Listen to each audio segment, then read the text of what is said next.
Good morning, students. In last class, we discussed the Taylor series, expansion of f of z, and expansion of f of z by Maclaurin series, expansion of f of z by Lorentz series, and their related problems are all covered in last few sessions. Now I am going to explaining the zeros of analytic function and singularities of analytic function. What is meant by zeros of analytic function and what is meant by singularities of analytic function and their types of singularities. That is the today's topics. Now, first of all, I am going to explaining the zeros of an analytic function. Analytic function means it satisfies CR equation that is covered in unit 1. So, what is meant by zeros of analytic function? Zeros means zero of an analytic function f of z is a value of z such that f of z equal to 0. Total f of z is equal to 0 and solve it, we get the zeros of an analytic function. Particularly a point A is called zero of an analytic function, then f of A is equal to 0, then f of A equal to 0, then zeros of analytic function is 0. At A, the function value is 0. So, particularly a point A is called zero of an analytic function f of z if f of A equal to 0. So, what is meant by zeros of analytic function? A zero of an analytic function is a value of z such that f of z equal to 0. f of z equal to 0. Particularly, a point A is called zero of an analytic function of f of z if f of A is equal to 0. Zero of mth order. Zero of mth order means if an analytic function f of z can be expressed in the form f of z equal to z minus a whole power m into pi of z. Z minus a whole power m into pi of z, where pi of z is analytic and pi of a not equal to 0, then z equal to a is called zero of nth order of the function f of z. At z equal to a, this f of z becomes 0, and here z minus a whole power m is there into pi of z. This pi of z cannot be 0 when z equal to a, but when z equal to a, this z minus a becomes 0, then total f of z becomes 0. So the total f of z is 0 when z equal to a, and this pi of z cannot be 0 when z equal to a. So this a is called 0 of nth order. A is called 0 of nth order of the function. Since when z equal to a, the function f of z is 0, function f of z is 0 and z minus a whole power m is there, then a is called z minus a is called 0 of order 2. For example, f of z is 0. For example, f of z equal to z minus a whole square into some function of z, then z equal to a is called 0 of second order. 0 of second order. Whole cube is there. 0 of third order. Whole power 4. 0 of fourth order. Here, in all the cases, this pi of z cannot be 0 when z equal to e. So, 0 of nth order means this one. An example, f of z equal to z minus 1 whole cube. This f of z equal to z minus 1 whole cube is 0 when z equal to 1. So, z equal to 1 is called 0 of order 3. And f of z equal to z minus 1 whole square. Here when z equal to 1, this function f of z is 0. So, z equal to 1 is 0 of order 2. 0 of order 2. This is order 3. Then f of z equal sin z. Then z is equal to sin z is 0 when z equal to plus or minus n pi, like 0, pi, minus pi, 2 pi, minus 2 pi, 3 pi, minus plus or minus 3 pi, 4 pi, like that. So plus or minus n pi are the zeros of order 1. Then n equal to 1, 2, 3, 4. N equal to 1, 2, 3, 4. These are the examples of zeros of an analytic function. Then coming to the next topic, singular point. Then I will explain the difference between zero of analytic function and singularity of analytic function. So what is meant by singular point? Singular point means a singular point of a function f of z is the point at which the function f of z ceases to be analytic. That is not to be analytic.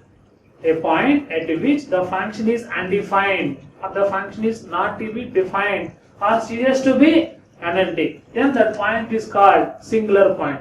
A singular point is a point at which the function is undefined, not defined or ceases to be analytic. So what are the examples? F of z equal 1 by z minus 1. Here this z minus 1 is defined everywhere except z equal to 1. Except z equal to 1. So z equal to 1 is a singular point. Z equal to 1 is a singular point. So this function is defined for every values of z except z equal to 1. So this z equal to 1 is called singular point. That means this function f of z equal 1 by z minus 1 is analytic everywhere except z equal to 1. So z equal to 1 is called a singular point. And what are the zeros of this function? Zeros of this function means total f of z is 0. That means total value equal to 0. 1 by z minus 1 equal to 0. 1 by z minus 1 is 0 only when this z is 0. This z is equal to infinity. So z equal to infinity is a simple 0 of f of z. 1 by infinity value 0. So zeros of f of z is infinity. Singularity of f of z is 1. That is the difference between singularities and zeros of an analytic function. F of z equal 1 by z minus 1. And similarly another example, f of z equal to z square by z minus 1 into z minus 2. Here the singularities are z equal to 1 and z equal to 2. Z equal to 1 and z equal to 2. These are the singularities of the function.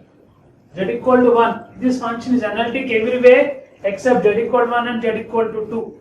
So z equal to 1 and z equal to 2 are called the singularities or singular points of the f of function. Then what are the zeros of this function? Zeros of this function means this value equal to 0. That means z square equal to 0. Then z equal to 0. Z equal to 0 is the zeros of analytic function. Total function equal to 0, we get the zeros. Whole denominator equal to 0, we get the singularities. Total function is equal to 0. That means z square by z minus 1 into z minus 2 equal to 0. That means z square equal to 0. That means z equal to 0 are the zeros of an analytic function. What are the singularities of this function? The singular points of this function are obtained by equating the denominator z minus 1 into z minus 2 equal to 0. That is z equal to 1 and z equal to 2 are the singular points of the function. Once again, zeros of, see the difference between zeros and singularities. What are the zeros of this function? For zeros, we are equating the total function equal to 0. That is z square into z minus 1 into z minus 2 equal to 0. That is z square equal to 0 or cross multiplying. Then z equal to 0 is the singular, is the zero of an analytic function. Then coming to the singular points. For the singular points, we are equating the denominator only to 0. What is denominator? Z minus 1 into z minus 2 equal to 0. Then z equal to 1 and z equal to 2 are the singular points of the function f of z. That is the main difference between zeros and singular points of the analytic function. Then coming to the types of singular points. Types of singularities or singular points. We have 4 types of singular points. One is isolated singular point. Isolated singular point. Second one is poles of analytic function. Essential singular point. Removable singular point. These are the singular points of the function. Isolated singular point. Poles of analytic function. Essential singular point. Removable singular point. Singularity or singular point. Isolated singularity. Poles of analytic function. Essential singularity. Removable singularity. First coming to the isolated singular point. Isolated singular point.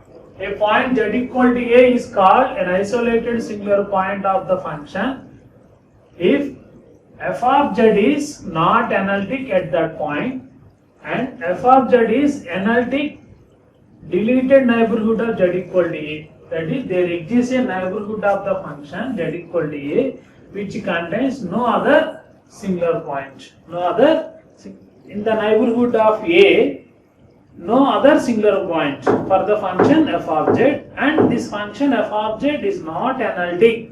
Is not analytic at z equal to a. Function f of z is not analytic at the point z equal to a, and there exists a neighborhood of the point z equal to a which contains no other singular point. Then the point z equal to a is called isolated singular point. The function f of z, a point z equal to a is called isolated singular point of the function f of z if it satisfies the two conditions. First condition is the function f of z is not analytic at the point z equal to a, and there exists a neighborhood at z equal to a which contains no other singular point.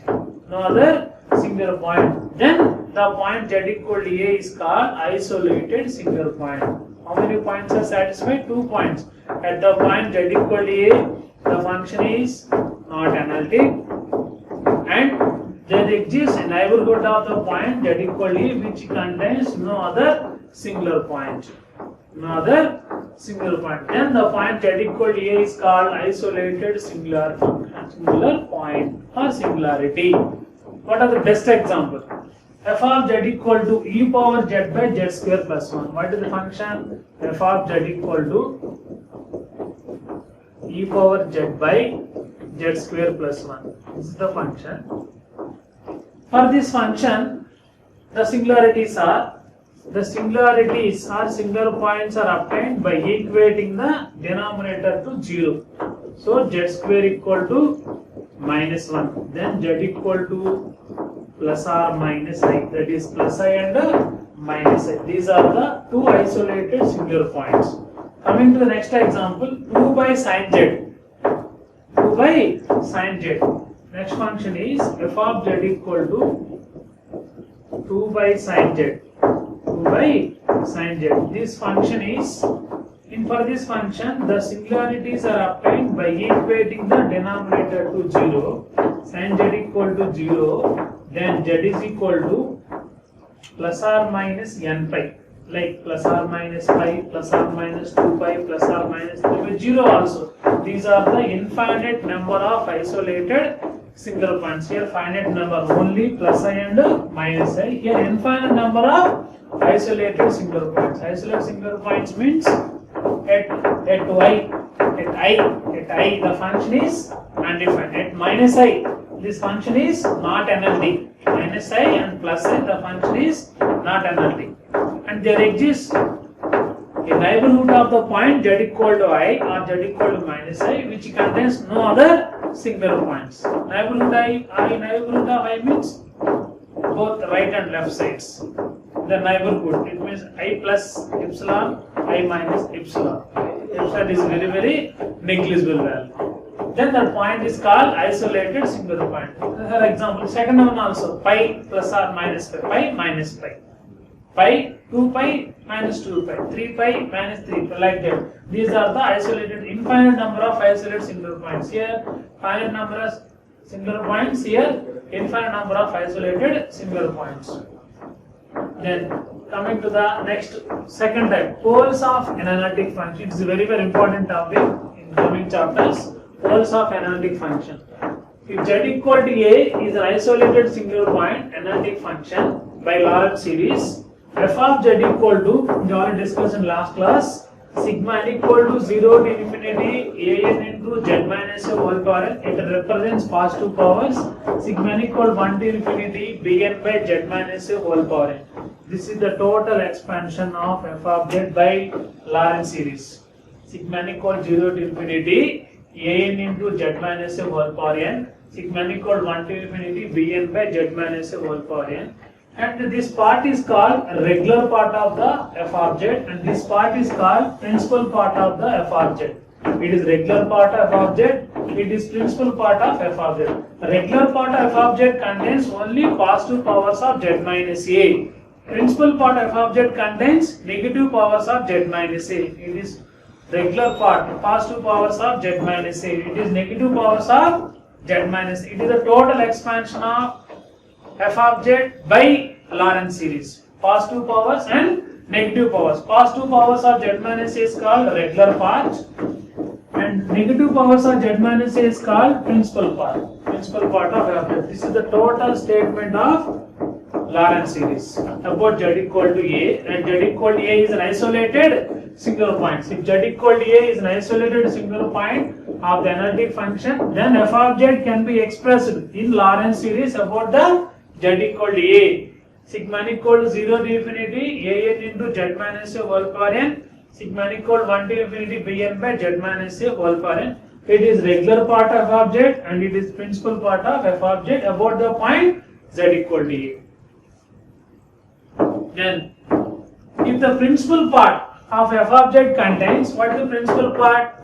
Total f of z is, total f of z equal to sigma n equal to 0 to infinity a n into z minus a whole power n plus sigma n equal to 1 to infinity b n by z minus a whole power n.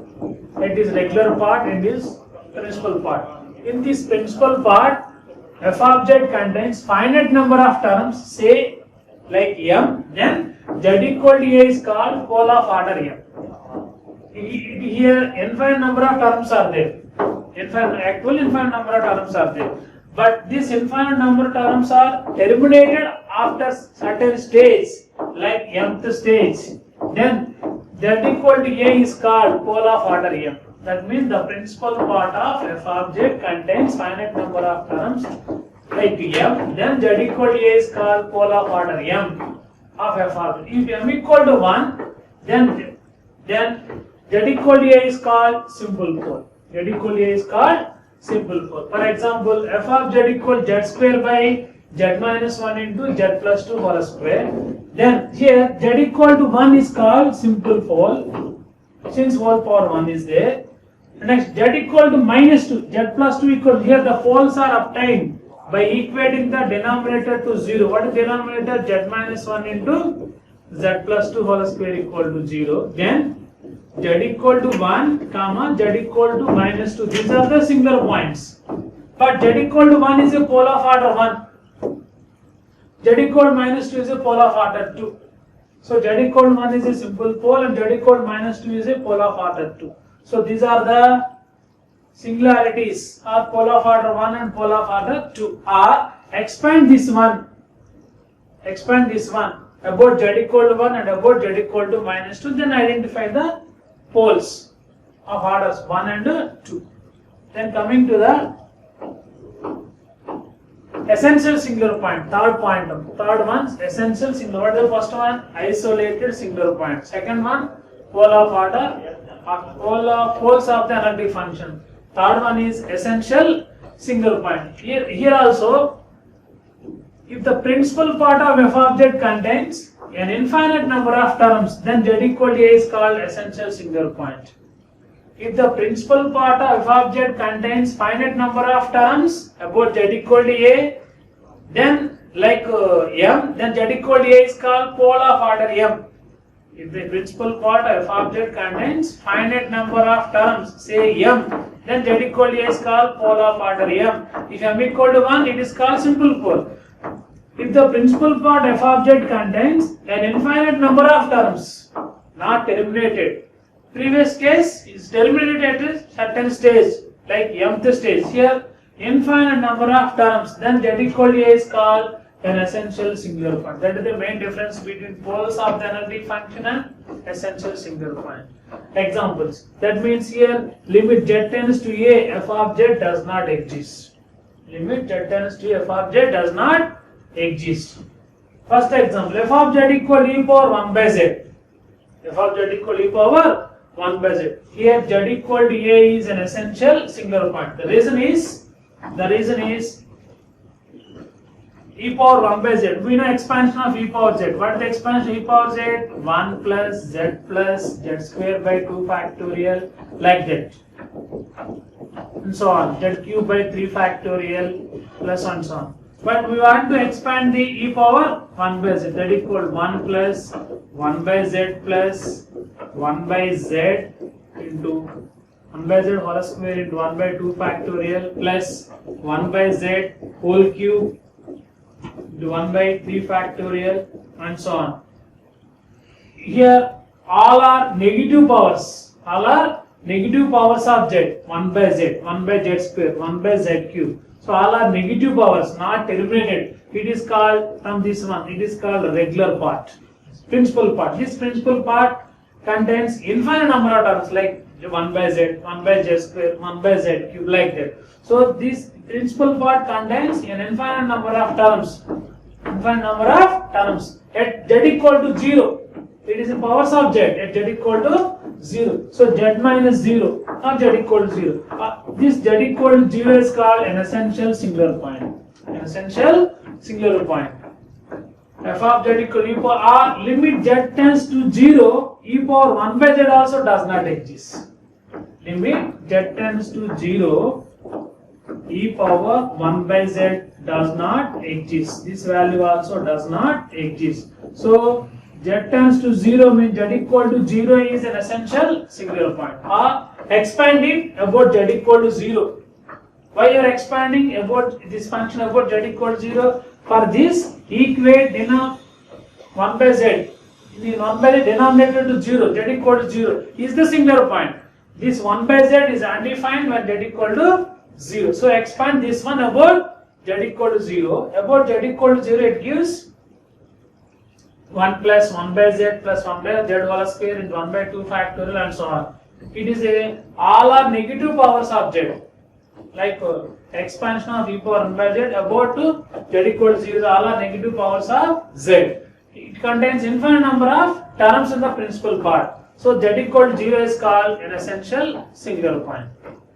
Then coming to the fourth type, removable singular point. Removable singular point. If the principal part f of z contains no terms about the point z equal to a, then z equal to a is called removable singular point. That means Bn equal to 0. Principal part is 0. Regular part exists, principal part is 0. That is nothing but only Taylor series. Only regular part is there, that is Taylor series. Both regular and principal part are there, or only principal part is there, that is called Lorentz series. If Bn equal to 0 about z equal to a, then z equal to a is called removable singular point. So second type, third singular point, essential singular point. Fourth one, removable singular point. Removable singular point. Poles of the function. Poles of the function. How to define the poles of the function? If the principal part of f of z contains finite number of terms, say m, about the point z equal to a, then z equal to a is called pole of order m. If m equal to 1, then z equal to a is called simple pole. If m equal to 2, then z equal to a is called pole of order 2, like that. Then coming to the essential singular point. If the principal part of f of z contains an infinite number of terms about z equal to a, then z equal to a is called an essential singular point.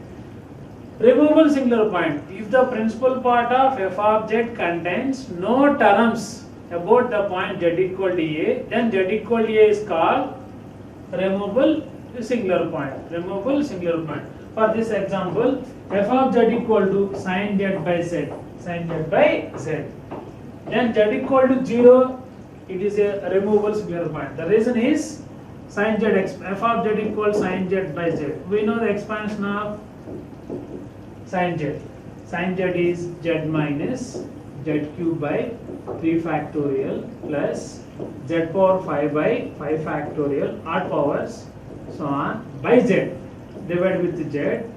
Z cancel, it is 1. Z cube by z means z square by 3 factorial. Next z power 4 by 4 factorial and so on. It represents only positive powers of Z, no negative powers, no negative powers. So Z equal to 0 is called removable singular point. Once again, poles of the function. If the principal part of f of Z contains finite number of terms about Z equal to A, then Z equal to A is called pole of order M. If M equal to 1, it is called simple pole. M equal to 2, pole of order 2. Essential singular point. If the principal part of f of Z contains an infinite number of terms about Z equal to A, then Z equal to A is called essential singular point. Removable singular point. If the principal part f of Z contains no terms like this one about Z equal to A, then Z equal to A is called an essential removable singular point. Here singular point is 0. For singular point, equate denominator to 0, Z equal to 0. So expand this one in terms of Z or about the point Z equal to 0. About of Z equal to 0 means like Z square, Z cube, like that. So it is only positive powers, that means no terms in the principal part about Z minus 0 or Z equal to 0. So Z equal to 0 is called removable singular point. Similarly, 1 minus cos Z by Z, then Z equal to 0 is also a removable singular point of the function. Then coming to the best examples, determine the singular points in the complex function, complex plane of the following functions and classify them. Here Z by Z square minus 1 into Z plus 2 whole cube. First function Z by Z square minus 1 into Z plus 2 whole cube. This can be written as Z by Z minus 1 into Z plus 1 into Z plus 2 whole cube. Here we have three singular points. One is Z equal to 1, this one, and it is Z equal to minus 1. Next one for this one, Z equal to minus 2. Z equal to minus 2. Z equal to 1, Z equal to minus 1, Z equal to minus 2. Z equal to 1, minus 1 are the isolated singular points or simple poles, and Z equal to minus 2 is a pole of order 3. Pole of order 3. And next, coming to the next example, e power Z minus 1 by Z cube. We know the expansion of e power Z, that e power Z expansion is 1 plus Z square by 2 factorial plus Z cube by 3 factorial plus Z power 4 by 4 factorial and so on minus 1 by Z cube by Z cube. Here 1 cancel. Z by Z cube means 1 by Z square. Z square by Z cube means Z by 2 factorial. Z cube by this value cancel 1 by 3 factorial. Next one, Z power 4 by Z cube means Z by 4 factorial. From this term onwards, we get the positive powers of Z since Z exists in numerator. In first two terms, it is Z square by Z cube. Z square by Z cube means 1 by Z 2 factorial. So the first two terms are negative powers of Z. So this negative, only two terms are there in principal part, remaining all are exist in regular part. So Z equal to 0 is the pole of order 2, not 3, not based on this one, especially for this power. First expand e power Z and simplify, dividing with Z cube, we get the two negative powers of Z about Z equal to 0, remaining all are positive powers. So Z equal to 0 is called pole of order 2, not 3. It's very important example. Next, e power 2Z by Z cube, that is also same, that is e power 2Z. E power 2Z expansion, e power 2Z by Z cube equal to 1 plus